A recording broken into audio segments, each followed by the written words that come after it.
Dadju, il a été jusqu'à monter sa fondation Give Back avec le médecin qui a eu le prix Nobel. Oui, Mukwege. Ouais. Mukwege. Donc il allait beaucoup plus loin que moi dans ça. Moi j'ai fait quelques petites choses, mais c'est pas à son niveau. On fait des dons, on fait ce qu'on peut, etc.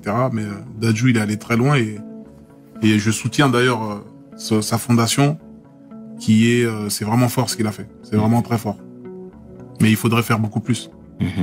Et c'est quoi? C'est pas l'envie qui te manque, je suppose. Non, c'est pas l'envie, c'est aujourd'hui la question que je me pose, c'est que faire aujourd'hui à grande échelle. J'ai envie de penser grand, tu vois. J'ai envie de me dire le Congo, c'est Wakanda, quoi. Il y a tout. Donc comment voir grand aujourd'hui? Comment penser grand? Comment arrêter de ramener des sacs de riz, tu vois?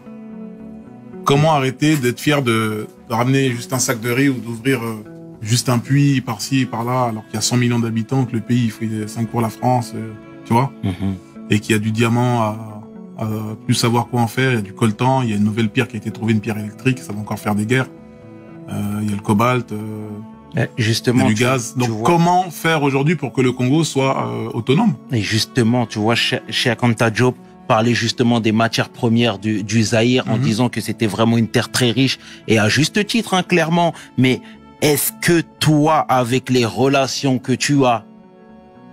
Je suis un ministre. Non, pas un ministre, mais clairement, aujourd'hui, t'as des sérieuses relations.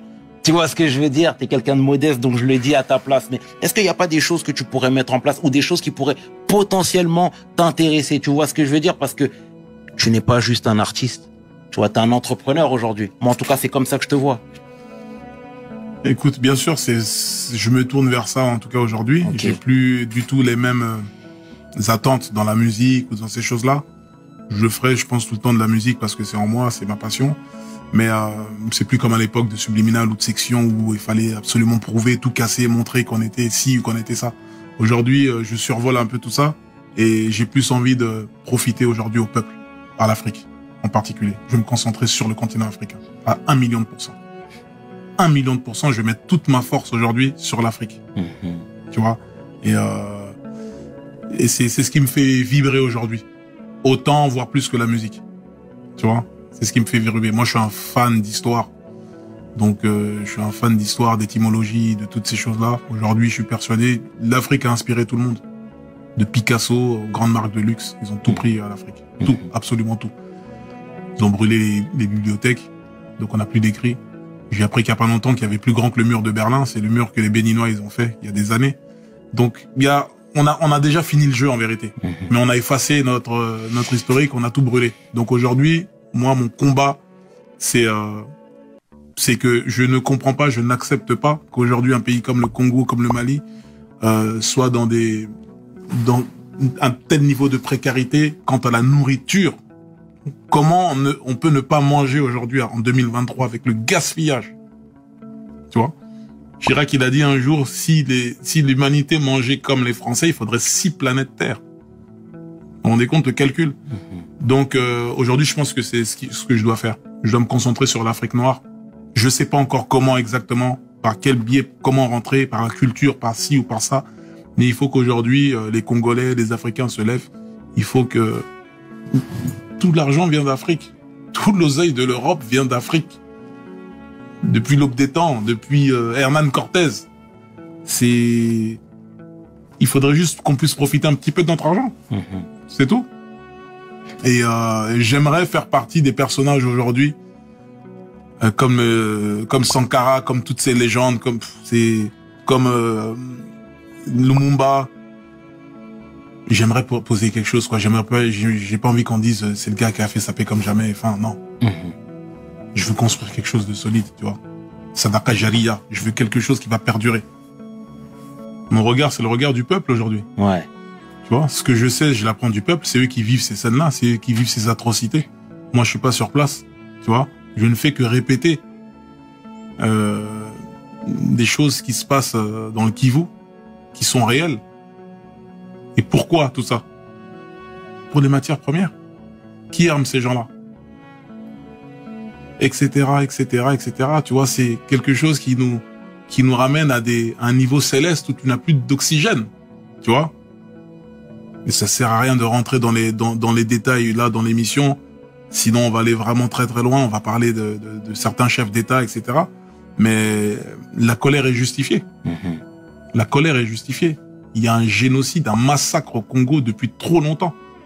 Le Congo a toujours été dans un carrefour, c'est-à-dire dans des, comment on appelle ça? C'est-à-dire historiquement, dans un tournant décisif à cause de sa richesse. L'apogée du caoutchouc, l'automobile, c'est le Congo, le caoutchouc.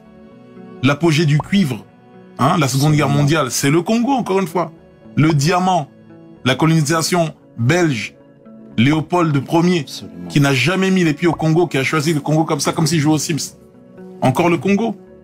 Aujourd'hui, le coltan, qui permet de faire les écrans, les ordinateurs, la mémoire, le Congo. Et là, on découvre encore des matières. Donc le pays, il a toujours été dans un tournant décisif tout au long de son existence. Il faut que ça cesse. Il faut que ça s'arrête. On ne peut pas tuer des Congolais comme ça, comme si c'était rien du tout. Mais comment t'expliques que ce soit réduit au silence? Mais parce que c'est trop d'argent. C'est trop d'argent. Tu t'imagines si ce coin du pays là, le Kivu, où il y a tout cette richesse, si c'est plus les rebelles qui ont la main dessus, etc., ça devient un truc national où c'est géré par l'État. Mais les prix auxquels ils touchent le coltan là, ça va augmenter. Ils donnent des vieilles sommes aux milices là-bas, aux mecs qui sont là-bas. Le mec, il est là avec sa mitraillette, il allume tout le monde. Il va prendre, tiens, toi, prends 2 millions de dollars. Tiens, 3 millions, sors-nous tant de tonnes, machin, ils en demandent pas plus. Mais une fois que ça va être quelque chose de géré par l'État, tous ces chefs d'État, toutes ces puissances ne vont plus toucher le coltan au même prix. Donc pour eux, l'instabilité du pays, ça les arrange. Parce que c'est des milices qui massacrent tout le monde. Eux, on les arme. Vas-y les gars, on arrive, vous nous sortez 25 tonnes de machin là. Là, vous sortez 10 tonnes, tenez. Et ça paye les mecs au lance-pierre. Un lourd là-bas, ils sont contents. C'est terrible ce qui se passe. Et ça ne va pas s'arrêter. C'est-à-dire, je suis un artiste, j'en viens à parler de ça parce que on a plus, il faut dire la vérité aujourd'hui, tu vois. Il faut dire la vérité. Aujourd'hui, les Africains, ils en ont marre. Ils sont fatigués. T'as bien vu au Congo, ils ont carrément tagué l'ambassade, le consulat de France, etc. Bien sûr. Les gens en ont marre. C'est difficile en Afrique. Et là, en France, on commence à se retrouver, pour certaines familles, dans des situations comparables à celles des Africains. Tu vois? Donc c'est terrible. C'est très complexe en tout cas, ça je te l'accorde frérot, je te l'accorde, mais et ce qui me fait plaisir d'un côté c'est que tu es très calé.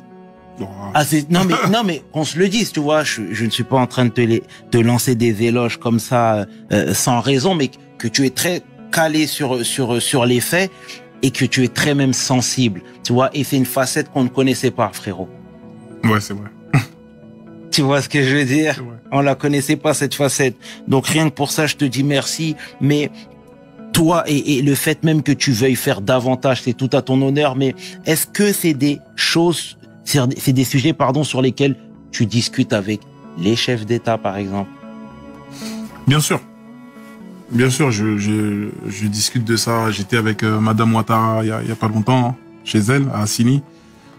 On parle du changement, on parle du progrès. Tu vois, la Côte d'Ivoire, c'est un pays que je félicite. Ça avance, ils sont sur un projet de métro, là, carrément. Okay. On parle de faire un métro. Tu vois, ça avance, en fait. L'Afrique, c'est Wakanda, bordel. C'est le futur, normalement, chez nous. À l'époque de l'Empire de Couche, il y avait l'électricité. Les pyramides qu'on voit, là. Au sommet, il y a de l'or. L'or, c'est le meilleur conducteur pour l'électricité. C'était des foutues antennes. Les gens avaient l'électricité. Les gens, ils n'arrivent pas à comprendre ça. Les Égyptiens, la science qu'ils avaient, ça dépasse l'entendement. Et les historiens le savent. L'Afrique a peuplé l'Europe avant les Européens. On les appelait les Afropéens. Ils ont été décimés par les vrais Européens, entre guillemets, qui venaient d'Asie. Qu'on les appelait les Yamnayades. Tu vois? 50 000 ans avant les Européens, la notion de la chevalerie, on l'avait déjà. Tu retrouves aujourd'hui des tableaux qui sont classés... cachés dans des catacombes où c'est des Renois qui sont en mode chevalier, Sir Lancelot, tout ça. Bien sûr, ça existait déjà. Bien sûr. C'est juste qu'il faut connaître notre histoire. On veut nous faire croire que notre histoire, elle a commencé sur un négrier, on apprend à ramer en sueur. Non.